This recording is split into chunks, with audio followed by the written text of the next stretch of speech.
میری دل میں کیا ہے، یوسف علیہ السلام کیا ہے، یہ بات سب کو معلوم ہوگی۔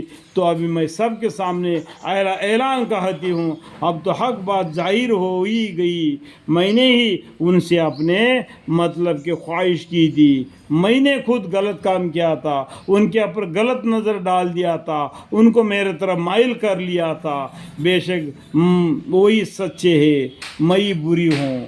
بالکل وہ سچے ہے، وہ میرے پر بالکل غلط نظر نہیں رکھے۔ وَإِنَّهُ لَمِنَ الصَّادِقِينَ، وہ بالکل سچے ہے کر کے مصر کی جو رئیس آدمی جس نے یوسف علیہ السلام کو خرید کے لے کے گیا تھا، اس کی بیوی نے جب سبھی گاؤں کو معلوم ہو گیا تو بول دی کہ میں گنہگار ہوں، وہ سچے ہے، بلکہ وہ شہادت دے دی۔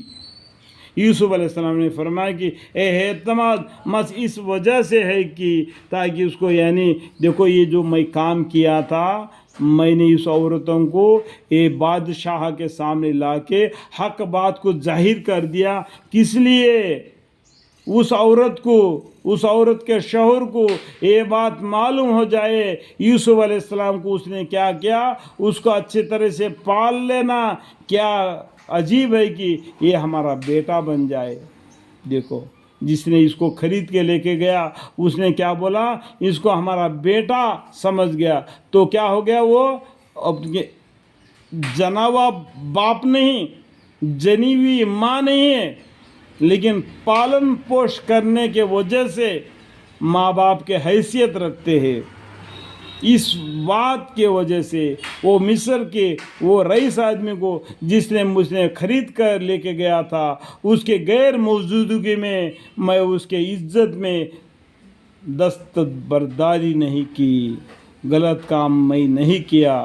اس رئیس آدمی کو معلوم ہو جائے جس سے مجھے میرا اپنا بیٹا بول کے کہا دیا، اس کو یہ معلوم ہو جائے، اعتماد ہو جائے، بس محض اس وجہ سے ہے کہ تاکہ اس کو یعنی عزیز کو یقین کے ساتھ معلوم ہو جائے کہ میں نے ان کے عدم موجودگی میں، وہ گھر میں نہیں تھے، باہر گئے تھے کسی کام میں، اس کی آبرو میں دست اندازی نہیں کی۔ یہ کہ اللہ خیانت کرنے والوں کے فریب کو چلنے نہیں دیتا۔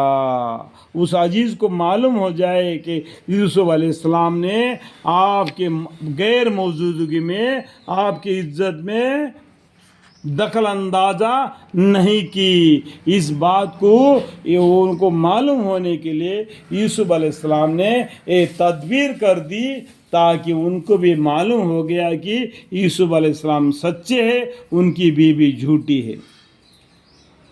تو یوسف علیہ السلام جیل خانے سے باہر آ گئے اور ان کو اللہ تعالیٰ نے اور بھی بہت عزت کے ساتھ ان کو وہ بادشاہ کے پاس ان کو ایک نوکری مل گیا۔ آگے قصہ بہت سی ہے یوسف علیہ السلام کا بارے میں۔ یہ دیکھو یوسف علیہ السلام کا قصہ قرآن شریف کے اندر بہت ہی ایک عمدہ پیارا سا قصہ ہے، ایک مزیدار قصہ ہے۔ پڑھتے ہوئے ایسا مزہ معلوم ہو جاتا ہے کہ دل خوش ہو جاتا ہے۔ یوسف علیہ السلام کے سچائی اور امانت داری اور ان کے بھائیوں کے اور ان کے باپ یعقوب علیہ السلام کے اتنا علم آئے، پیچھے صبر کیے، اللہ پر بھروسہ کیے۔ اللہ تعالیٰ پر بھروسہ کرنے والوں کو، اللہ کے نام سے صبر کرنے والوں کو اللہ تعالیٰ کبھی نہیں چھوڑتا۔ اللہ تعالیٰ ان کو جزائے خیر دیتا ہے۔ اللہ تعالیٰ کہنے سننے سے زیادہ نیک اعمال کرنے کی توفیق عطا فرمائے۔ میں نے قرآن کے معنی جو لکھا ہوا ہے اور بھی میں اپنے طرف سے جوڑ کے سمجھانے والوں کو سمجھنے کے لیے میری جو کوشش کر رہا ہوں، یہ کوشش کو آپ خود جاننے والے۔ اللہ تعالیٰ دلوں کو بات کو جاننے والے ہیں، میری دل کی بات کو اللہ تعالیٰ جانتے ہیں۔